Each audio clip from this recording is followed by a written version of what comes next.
jagat sawegung sinembah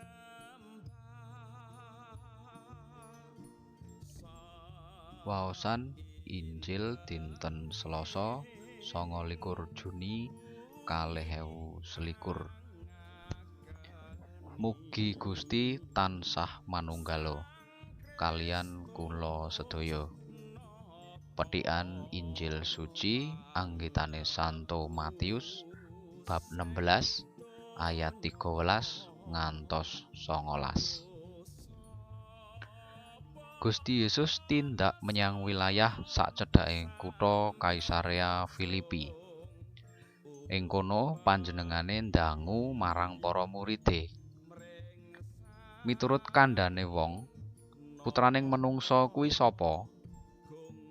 Para murid padha mangsuli. Wonten ingkang mestani panjenengan menika Nabi Yohanes Pembaptis. Wonten ingkang mestani Nabi Elia. Wonten malih ingkang mestani Nabi Yeremia utawi salah satunggaling nabi. Gusti Yesus banjur ndangu, "Lah yen miturut kowe dhewe, aku iki sapa?"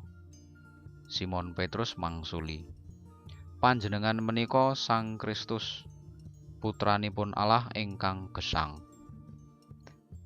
"Beja kowe, Simon bin Yunus," pangandikane Gusti Yesus.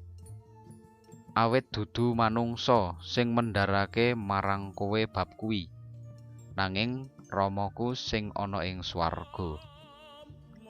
Mulane kowe tak kandhani, kowe kuwi Petrus." Tembung Petrus tegese watu karang. "Lan ana ing watu karang iki aku bakal ngedekake pasamuanku, sing ora bakal bisa ditelukake, senajan dening pati pisan. Kowe bakal dak pasrahi kuncining kratone Allah. Apa sing kok taleni ana ing bumi kene, bakal ditaleni uga ana ing swarga.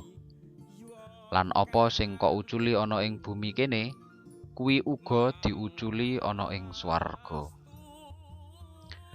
Makaten Injil dalem Gusti, sembah nuwun konjoking Gusti.